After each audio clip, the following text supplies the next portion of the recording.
Selamat pagi teman-teman semuanya, sobat pelajar, selamat datang di channel saya. Hari ini saya akan menjelaskan tentang modul ke-7, yaitu tentang uji lanjut Duchan Multiple Range Test atau yang biasa kita sebut dengan singkatannya yaitu DMRT. Nah, di sini saya sudah memiliki contoh penyelesaiannya. Pertama-tama, saya akan perkenalkan hasil dari perlakuan yang sudah saya miliki. Perlakuan saya ini adalah pada RAK faktorial yang terdiri dari 2 faktor. Nah, di sini telah saya analisa hasilnya dan telah saya analisis seragam. Pertama-tama saudara perhatikan dulu dari perlakuan. Di perlakuan ini terdapat 6 perlakuan. Dari setiap perlakuan telah diamati dan memiliki rata-rata sebagai berikut. Nah, dari rata-rata ini, kemudian langkah selanjutnya saya jumlahkan semuanya per masing-masing. Kemudian saya buat rata-ratanya per masing-masing. Begitu juga dengan jumlah ulangan, ya. Jumlah ulangan pada perlakuan ini ada 4, yaitu ada perlakuan pertama, perlakuan kedua, perlakuan ketiga, dan perlakuan keempat. Sehingga dalam analisa DMRT ini saya memiliki 6 perlakuan dan 4 ulangan. Nah, dari tabel yang ini telah saya buatkan tabel 2 arah karena ini faktorial. Maka akan dipisah dalam bentuk yang seperti ini, di mana kita harus membuat tabel 2 arah dengan faktor B yang ada 3 level dan faktor V yang ada 2 level. Kemudian saya masukkan data jumlah yang ada di sini. Nah, data ini jumlah 25, 40, 22 dan sebagainya ini didapatkan dari hasil penjumlahan yang ada di atasnya, yaitu pada data yang ini. Nah, pada data ini yang dimasukkan pada tabel 2 arah yang ada di sini. Kemudian dari hasil tabel 2 arah ini saya jumlahkan juga sama seperti tabel sebelumnya. Kemudian juga saya rata-rata sama seperti sebelumnya. Kemudian saya juga buat rata jumlah untuk V-nya, ya, perlakuan yang 2 level ini V, kemudian juga sudah saya jumlahkan, ada jumlah dan rata-rata. Yang perlu diperhatikan adalah pada penentuan rata yang ada pada tabel 2 arah ini. Pada tabel 2 arah untuk menentukan jumlah, yaitu jumlah yang ada di sini, kemudian dia dapat rata yang ini ada caranya tersendiri, tidak seperti yang ada di atas ini, ya teman-teman. Caranya adalah jumlah yang ini dibagi dengan data pembentuk data. Artinya, jumlah ini didapatkan dari hasil data 2 yang ada di sini dan dikalikan sebanyak ulangan. Sehingga 2 data dikalikan 4 ulangan sama dengan 8. Sehingga untuk mendapatkan rata itu, kita 65 ini kita bagi 8 sama dengan ini. Nah, sedangkan untuk pada level yang V, ya, untuk penentuan V yang ada di sini, nah, pertama jumlah yang ada di sini kita bagi data pembentuk. Nah, di atasnya ini kan dibentuk oleh 3 data, 1, 2, dan 3. Kemudian diulang sebanyak 4 kali. Maka pembagi data pembentuknya adalah 3 dikalikan 4. Maka 12 hasilnya. Sehingga 75,80 kita bagi 12 sama dengan 6,32. Nah, ini adalah cara untuk penentuan ratanya pada tabel 2 arah. Sekarang saya akan tunjukkan hasil analisa saya. Nah, pada analisa saya, yaitu pengamatan cabang umur 30 hari setelah tanam, ternyata ada yang signifikan, ditandai dengan adanya bintang 2 atau berbeda sangat nyata. Terjadi pada perlakuan, kemudian terjadi pada faktor V saja, kemudian terjadi pada faktor interaksi. Nah, di sini untuk yang signifikan inilah yang nantinya akan diuji lanjut. Nah, seperti itu. Sekarang kita masuk pada uji DMRT. Nah, rumus untuk DMRT itu sama dengan tabel SSR ini dikalikan dengan akar KTG atau KT galat dibagi dengan ulangan. Nah, KT galat ini yang mana? R ini yang mana? Nah, kita lihat di tabel yang di atasnya. KT galat itu adalah ini. Ini adalah KT galat, ya teman-teman. Kemudian R itu mana? R itu adalah ulangan. Ini adalah ulangan. Jadi jumlah ulangannya ada 4. KT galatnya 1,00. Kemudian kita masuk lagi pada rumus. Nah, jadi pertama-tama ya, agar lebih mudah mengerjakannya, kita kerjakan yang ada akarnya dulu, yaitu SD sama dengan akar KTG per R, yaitu akar 1 dibagi 4 sama dengan ini, hasilnya sama dengan 0,50. Nah, kemudian langkah selanjutnya kita melihat untuk hasil DMRT-nya, yaitu sama dengan SSR PV. Nah, diingat bahwa SSR PV ini didapatkan dari tabel DMRT atau tabel SSR. Nah, langkah selanjutnya kita masuk pada uji DMRT 5% dengan perlakuan interaksi V ke B. Jadi kita di sini akan melakukan pembuatan notasi pada DMRT. Nah, langkah pertama kita masukkan SD, nilai SD-nya dulu. Jadi teman-teman nanti harus buat tabel seperti ini terlebih dahulu jika yang signifikan adalah pada interaksi. Seperti itu. Kemudian kita masukkan nilai SD-nya. Nilai SD ini kita cari dengan rumus yang tadi, dengan rumus yang seperti ini. Seperti contoh yang sudah kita kerjakan di atas, yaitu pada hasil yang ini kita masukkan pada tabel yang ini. Kemudian selanjutnya adalah kita masukkan nilai rata yang ada di sini. Nah, ini adalah nilai rata. Rata ini dimasukkan dengan cara mengurutkan dari nilai terkecil hingga ke yang besar. Jadi nilai rata ini didapatkan dari tabel. Tabel yang mana? Kita lihat pada tabel yang di atas. Nah, rata ini yang kita masukkan pada uji DMRT dengan mengurutkan dari kecil ke besar. Nah, kita masuk lagi. Nah, setelah itu kita harus mencari selisih antara ini dengan yang ini, kemudian yang ini dengan yang ini, dengan cara mengurangi. Pertama-tama kita kurangi 5,65 dengan 5,65, hasilnya 0,00. Begitu juga dengan 6,25 kita kurangi dengan 5,65, hasilnya adalah ini. Begitu juga seterusnya hingga yang ini 10,7 kita kurangi dengan 5,65, hasilnya adalah ini. Begitu juga seterusnya hingga pada kolom yang paling akhir. Nah, setelah kita sudah mendapatkan selisih, kita harus mencari nilai SSR 5% atau nilai yang ada di sini. Nilai ini dapat diketahui dengan cara kita mencari DB galat kita dulu. Nah, pada tabel ANOVA di atas tadi sudah kita ketahui ya bahwa DB galat kita adalah 15 dan jumlah perlakuan interaksi kita ada 6 kombinasi. Nah, ini menjadi patokan kita untuk melihat tabel SSR. Sekarang kita masuk pada tabel SSR. Nah, ini dia. Pertama-tama kalian harus masukkan DB-nya dulu. DB-nya adalah 15. Karena jumlah perlakuan tadi yang signifikan adalah 6, maka kita juga mengambil pada lurus ke 6. Nah, data dari kiri ke kanan inilah yang kita masukkan pada uji DMRT. Sekarang kita masukkan data ini pada uji DMRT. Nah, sudah saya masukkan di sini. Karena pada kolom 0 ini tidak ada nilai dari SSR, maka diisi cukup dengan 0,0. Seperti itu saja. Nah, sekarang penentuan nilai DMRT ini caranya bagaimana? Nah, sesuai dengan rumus yang tadi ya, DMRT sama dengan SSR dikalikan akar KTG per R. Maka nilai dari ini adalah sama dengan ini dikalikan dengan SD. Begitu juga yang ini 3,01 dikalikan 0,5 sama dengan 1,50.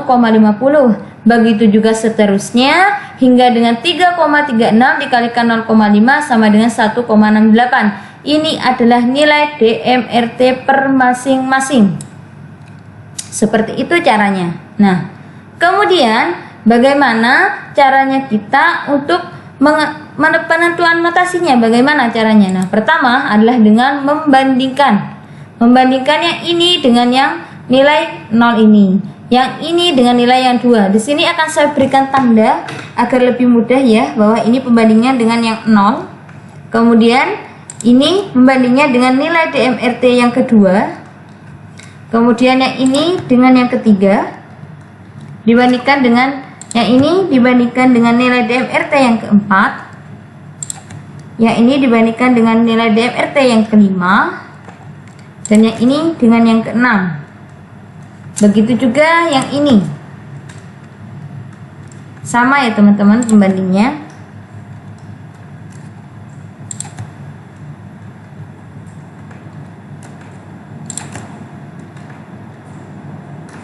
Saya lanjutkan hingga contoh yang ini. Nah, cara menentukan notasinya adalah dengan garis ya. Jadi nanti kalau dengan garis itu lebih mudah teman-teman. Jadi warna pertama atau pada garis pertama itu adalah alfabetnya adalah A. Kemudian warna yang kedua yang berbeda itu adalah B. Begitu juga seterusnya, jika ada warna lain maka itu juga menunjukkan hurufnya juga akan berbeda. Nah, pertama-tama kita bandingkan 0,0 ini, kita harus mencari nilai yang di bawahnya dari DMRT. Misalnya kita bandingkan, apakah 0,0 ini di bawahnya 0,0? Ya, pasti ya, kalau sudah 0,0 pasti di bawahnya. Kemudian yang kedua, 0,60 ini apakah di bawahnya 150? Ya, berarti ini juga sampai di sini nanti angka A-nya. Kemudian 1,40 ini di bawahnya 158. Ya, betul, berarti sampai di sini ya, teman-teman. Kemudian kita bandingkan yang keempat, apakah angka selisih ini di bawahnya 1,62? Tidak, dia di atasnya. Maka pewarnaan itu hanya cukup sampai di sini saja. Jadi yang ini akan saya beri warna merah. Maka jika garis merah warnanya adalah untuk notasi A. Saya beri notasi A. Nah, kemudian kita lanjutkan pada yang kolom selanjutnya. Nah, 0,0 di bawahnya 0,0. Yang ini 0,80 apakah di bawahnya 150? Ya, masih tetap ya. Kemudian kita lanjutkan lagi sampai di sini. Apakah 3,00 ini di bawahnya 158? Tidak, dia sudah di atasnya. Berarti di sini adalah warnanya apa? Tetap diwarnai warna merah. Apakah ganti? Tidak, hurufnya tetap. Jika dia berhentinya lurus seperti ini, maka warnanya sama, hurufnya juga sama. Jadi tidak akan berbeda huruf pada notasi, tetap saja A. Kemudian kita masuk pada yang ketiga. Kita bandingkan. Ini 0,0 dengan 0,0 apakah di bawahnya? Ya, masih di bawahnya ya. Kemudian yang ini kita bandingkan lagi, 2,20 ini apakah masih di bawahnya ini? Tidak, dia sudah di atasnya. Berarti yang ini juga merah karena masih satu garis atau satu lurus berhentinya. Jadi hurufnya masih sama, kita tidak perlu mengganti, tetap A semua. Sekarang kita lanjut pada yang kolom ini. 0,0 kita bandingkan dengan yang ini juga. Jadi diurut pembandingnya. 0,0 di bawahnya ini, ya. Kemudian yang ini 0,75 apakah di bawahnya ini? Ya, masih tetap di bawahnya. Berarti dia juga sudah warna lain, ini jelas ya. Kemudian nanti 1,45 ini apakah di bawahnya ini? Ya, berarti semua ini di bawahnya nilai DMRT. Maka diberikan warna lain. Saya misalnya kasih warna hijau. Kasih warna hijau karena dia berhentinya tidak lurus dengan ini, maka warnanya lain, hurufnya otomatis notasi lain. Setelah huruf A apa? B. Maka di sini hurufnya pasti B. Begitu cara penentuan notasi, beda warna, beda berhentinya, notasinya juga berbeda. Nah, sekarang ada contoh kasus lagi. Misalnya nih ya teman-teman, saya akan mengganti angka yang ada pada sisi di sini. Nah, kita lihat sebenarnya ada beberapa jenis ya, biar saudara lebih paham dan coba saudara perhatikan sekarang agar kalian tidak bingung tentang penentuan notasi. Misalnya saya ganti lagi nilai yang ada di dalamnya ini. Saya akan hilangkan warnanya dan notasinya. Misalnya yang di sini saya ganti dengan angka lain. Misalnya saya ganti karena yang ini dibandingkan dengan yang ketiga, maka saya harus membuat dia yang di bawahnya ini ya. Misalnya saya ganti dengan 1,48 40 misalnya. Nah, misalnya begini. Nah, saya sudah mengganti angka yang ada di sini, yaitu saya ganti ini dengan yang ini sudah saya ganti untuk contoh kasus yang berikutnya ini. Nah, biar saudara tidak bingung. Sekarang kita lanjutkan. Pertama, kita harus mencari selisih kembali ya. Kita bandingkan ini apakah selisihnya di bawah ini? Iya, karena 0 sama 0 masih sama ya. Kemudian 0,60 apakah di bawahnya 1,50? Iya, jelas ya. Berarti masih lanjut. Jika 1,40 ini nilainya di bawah 1,58, berarti masih lanjut, kita kerjakan ke bawahnya lagi, kita bandingkan. Carilah yang di bawahnya, yang jelasnya ya 3,60, apakah di bawahnya 1,62? Tidak, dia sudah di atasnya. Berarti pewarnaan itu sampai di sini saja, sampai yang nilainya di bawah DMRT. Saya akan berikan warna merah. Maka notasinya adalah A ya teman-teman. Nah, kemudian kita lanjut pada kolom berikutnya. Yang ini kita bandingkan dengan ini, masih di bawahnya ya teman-teman. Kemudian yang ini kita bandingkan dengan yang ini, ternyata masih di bawahnya. Kemudian 1,40 kita bandingkan dengan 158, tetap masih di bawahnya. Kemudian 3,75 kita bandingkan dengan ini, ternyata sudah di atasnya selisihnya. Maka berhenti sampai di sini saja, kita beri warna lain. Karena dia berhentinya tidak lurus dengan ini, maka warnanya adalah warna lain. Hurufnya bagaimana? Ya lain juga, karena beda garis berhenti, huruf juga akan diganti. Jadi masuk pada setelah huruf A adalah B. Kita beri dia notasi B. Nah, seperti ini. Kita masuk pada yang ketiga. Kita lihat yang ini, apakah di bawah ini? Ya, masih lanjut ya. Kemudian 1,20 masih di bawahnya ini. Kemudian 2,95. Wah, dia sudah di atasnya, berarti dia hanya sampai di sini saja. Kita beri warna hijau. Kenapa? Karena masih berhentinya sama lurus. Hurufnya apa ganti? Tidak, tetap B karena dia berhentinya sama. Kemudian kita masuk pada yang terakhir, yang ini ya. Nah, selanjutnya yang ini. Kita bandingkan yang ini, masih di bawahnya. Yang ini kita bandingkan dengan yang nomor 2, 1,5 masih di bawahnya 150. Yang 1,45 dibandingkan dengan ini masih di bawahnya semua. Nah, jelas ini kalau sudah sampai mentok paling bawah dan di bawahnya semua, maka ini juga warna lain. Misalnya saya beri warna kuning karena berhentinya dia tidak lurus dengan ini, maka warnanya beda, angkanya juga beda. Berarti yang ini hurufnya setelah B yaitu adalah C. Berarti di sini mulai dari huruf C. Nah, seperti ini ya teman-teman cara penentuan untuk notasinya. Dengan bermain warna seperti ini dan melihat nilai selisih yang dibandingkan harus di bawahnya dari nilai DMRT yang di sini. Seperti itu teman-teman. Sebenarnya sangat mudah sekali ya teman-teman. Yang penting teman-teman tahu ngambilnya dari mana, kemudian cara berhentinya di mana, seperti itu. Nah, ini kalau yang signifikan pada perlakuan ya, interaksi. Kalau misalnya kita lihat lagi pada tabel di atas. Nah, di sini juga ada yang signifikan pada yang faktor V. Berarti kalau faktor V kita ambil yang V-nya saja. Nah, faktor V ini ya rata-ratanya dipakai untuk uji DMRT adalah ini. Nah, yang ini teman-teman. Oke, kita lihat pada tabel berikutnya. Nah, di sini ya.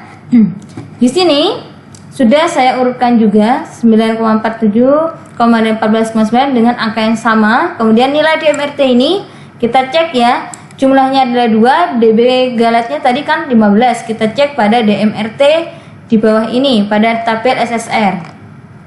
Nah, angkanya sampai yang kedua saja dan 15, 3,01 ya pada deretan jumlah perlakuannya ada 2, kemudian DB galatnya 15, 3,01. Berarti di sini ada 3,01. Yang depan kita langsung beri sendiri 0. Begitu ya. Sedangkan untuk nilai DMRT-nya ini dengan mengalihkan SSR dengan SD. Yang ini juga sama, nilai DMRT ini didapatkan dengan 3,01 dikalikan 0,50. Sama seperti itu. Nah, untuk penentuan yang ada di sini juga sama teman-teman. Kita lihat yang ini dibandingkan dengan yang ini. Kemudian yang ini kita bandingkan dengan nilai yang ini. Begitu juga seterusnya hingga yang ini.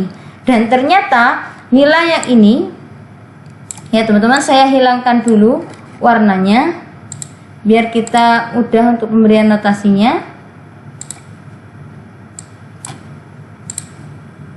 Nah, kita hapus. Sekarang kita kerjakan yang ini ya teman-teman. Tadi itu hanya sekedar contoh teman-teman. Oke, sekarang kita bandingkan ini dengan yang ke 0 ya. Dan yang ini dengan yang kedua seperti begini. Oke, kita bandingkan di sini 0,0 apakah masih di bawahnya ini? Jelas ya, masih di bawahnya. 5,5 dengan kedua masih di bawahnya atau di atasnya? Ternyata sudah di atasnya. Berarti warna pertama hanya di sini saja. Nah, yang ini saya beri warna merah. Berarti simbolnya adalah A ya, teman-teman. Nah, selanjutnya kita lanjutkan dengan yang ini. Nah, yang ini apakah dia dibandingkan dengan ini di bawahnya? Ya, jelas ya, karena hanya perbandingan dengan 0 pasti di bawahnya. Berarti yang ini juga warna lain karena berhentinya nggak lurus dengan yang di atas. Saya beri warna hijau, maka ini nilainya pasti B. Nah, ini adalah cara-cara kita untuk penentuan notasi dan seperti apa bentuk tabelnya ya seperti ini kalau untuk uji DMRT. Nah, ini teman-teman adalah tekniknya ya. Terima kasih teman-teman sudah menonton. Semoga kalian puas dan mudah memahami dengan cara yang sudah saya jelaskan. Jika ada request atau mungkin kritik dan saran, saya akan terima. Silahkan komen di bawah. Terima kasih.